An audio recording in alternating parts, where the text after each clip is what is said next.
Welcome to Good News Global. I'm Marie McNeal, coming to you from Honolulu, Hawaii. You know, I was thinking the other day, you saw a couple episodes that we've done, and you're probably wondering, who is this girl? And why does she think she could do Good News Global? And I thought, you know what, I'm going to tell you a little bit about myself. So what I'd like to tell you is that I've had this idea since I was a child. When I was little, I'd watch my mom watch the news and see how upset she would get. And I always thought, why did she do that to herself? And then in my 20s, I had roommates who would do the same thing. And I would just, I understand people need to be informed. I really do. But I always wondered, why isn't there a choice? Why isn't there someone who tells all the good things that happen too? So as I grew older and I'm going through my 30s, I took a trip around the world by myself. I went to 12 countries in 8 months. Most incredible gift I've ever given myself. And I found the best people around the world. I was in Croatia and Egypt and Australia, New Zealand, Fiji, Ireland, Italy, France. It was, you name it. And at this point, I've been to over 30 countries, and there's are incredible people who do incredible things all over the world. So that's why I thought, why not me? And I also almost got stopped by Jack, who started, Some Good News. And then I thought, you know what, maybe him and I could partner up. Why not? I've had this idea my whole life. I committed to doing it just in February of this year. But I'm meant to do this. This kind of feels like my purpose. It is my purpose. And honestly, here's what I really want you to know about me. I'm a lover. My purpose is to create more love on this planet. And for me, Good News Global is an avenue to do that. I love people of all races. I love animals, all the animals, dogs, horses and birds. I love the earth. I love the earth, and I love the bees and the trees and everything. And I am just a lover. And I am standing for love and just raising the vibration of this planet and focusing on the good things. And that's how I've lived my life. And, not being aware that everything else is going on too. Awareness is the key. But this is why me, and this is why Good News Global. So thank you so much for tuning in. Thank you for watching. I have lots of good things coming up. Things where people are like going out and, making a difference in areas that we just wouldn't know if we didn't look into it, right? You already saw Peter Fikowski, who, people have found out how to take the CO2 out of the air and change it into limestone. Who even knew that? And the more I research, the more I find people around the world who are just doing the most incredible things. And I'm going to bring them straight to you, straight from the source. So thank you for watching. Please subscribe, because you need subscribers on YouTube.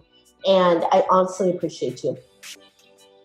Today on Good News Global, we have a local Ohio woman who's passing out cookies to the essential workers just because. Check these out.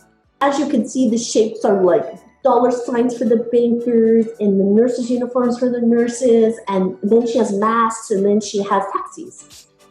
All the people who are working through the pandemic. And I just thought it was really newsworthy to just acknowledge that people are doing good things and show what she's doing. Cinderella, let's let her in from Ohio. Hi, Cinderella. Welcome to Good News Global. Aloha. Thank you. Aloha to you too. So Cindy, I just got done showing everyone these cookies that you so generously made for the essential workers, and we saw masks and nurses' uniforms and dollar signs and taxis.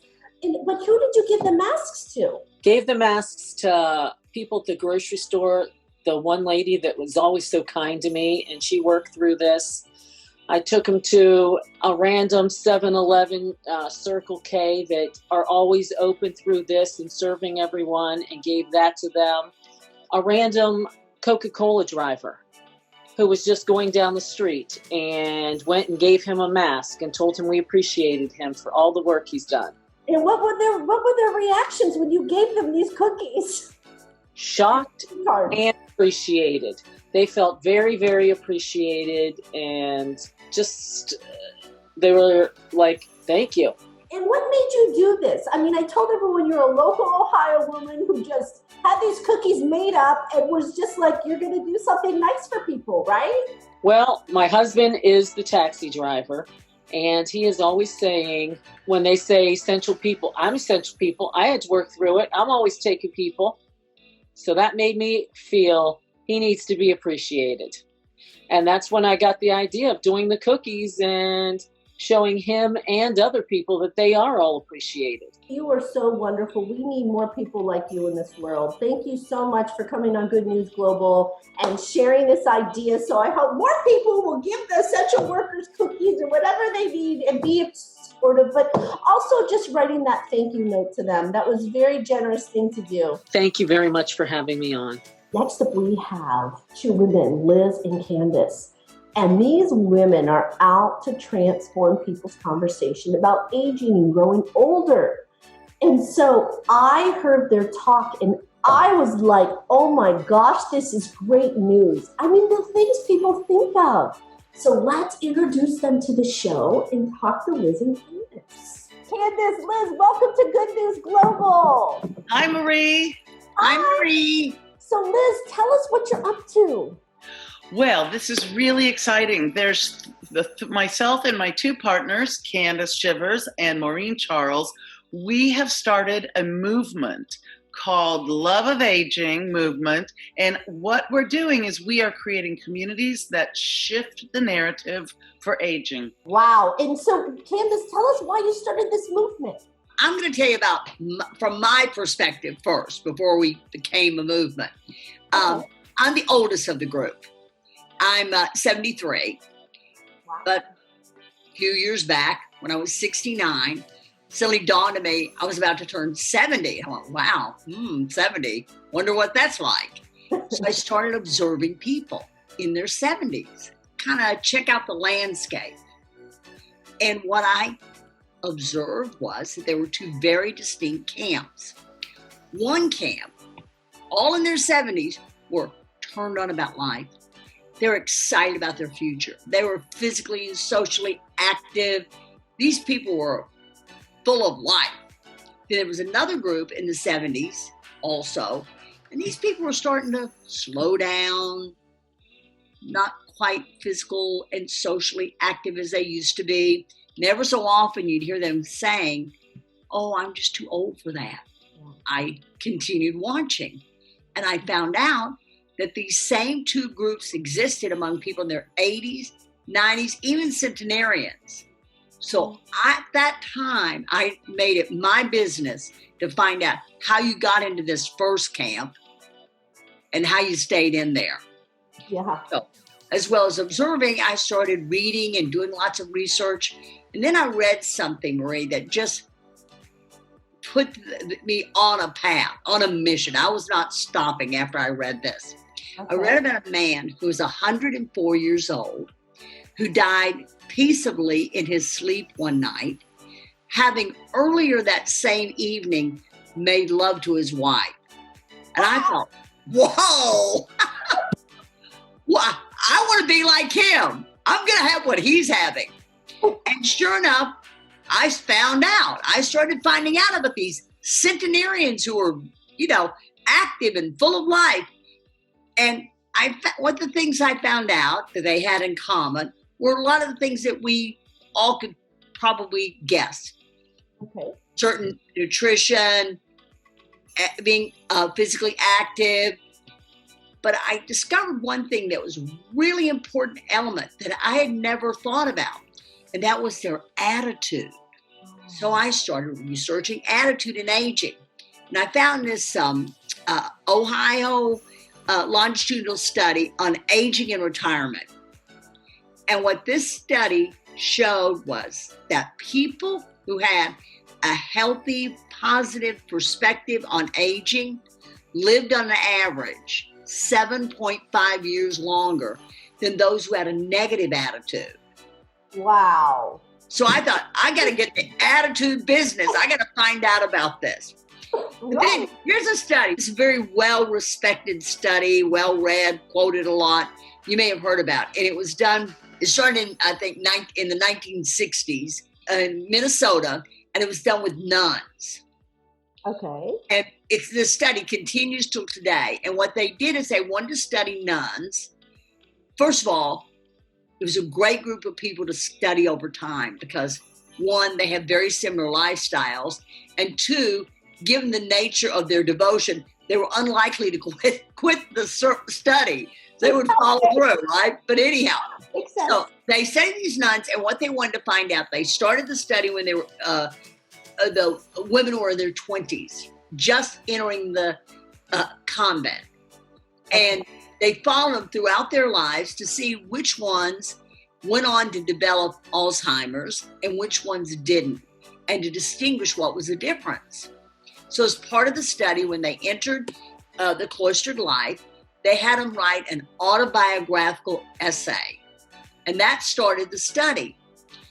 And the nuns that wrote autobiographical essays that were filled with colorful expressions, linguistic flourishes, excitement, of that group of nuns, only 10% went on to develop Alzheimer's in their 80s.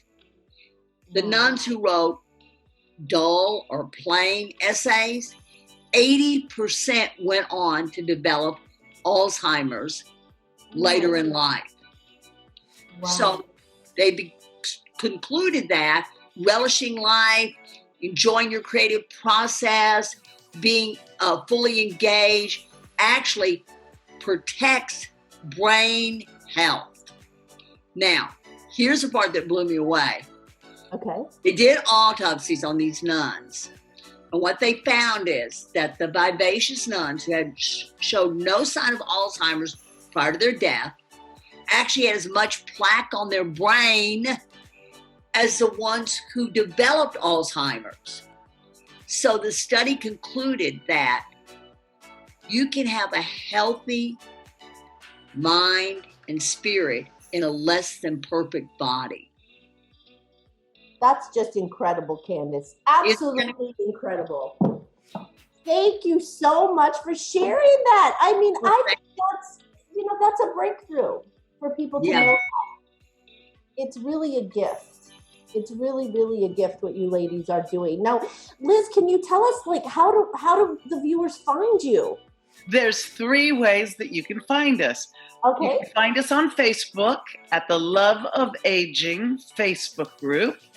You can find us on the web at www.loveofaging.com, and you can find us in a neighborhood near you at one of our Love of Aging movement salons. So let me quickly tell you about all 3. The Facebook group is probably self-explanatory. It's very large, very active group of 50 and above people participating, sharing, and having a great time.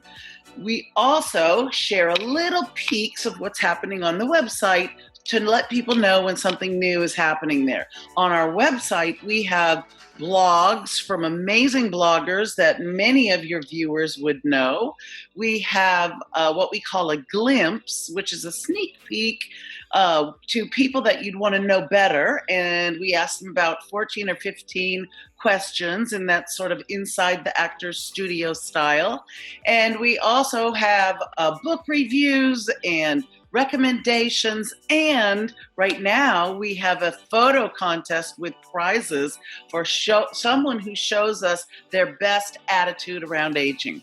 And lastly, coming to a neighborhood near all y'all soon, because we have members in our Love of Aging movement from all over the world. We never expected that. So we've decided that we're going to take Love of Aging into the home so that instead of having a book club, you could have a Love of Aging salon, and we will equip the salon hosts with all the questions and what they need to do to have a great salon. So Marie, I'm counting on you to have the first salon in Hawaii. Woo!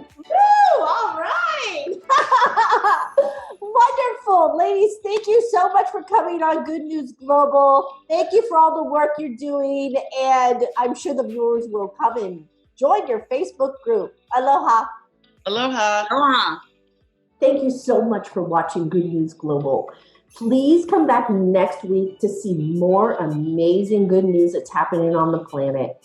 And again, if you or someone else you know would like to share some good news or be interviewed on Good News Global, please email me at gngoodnews@gmail.com. We'd love to hear from you.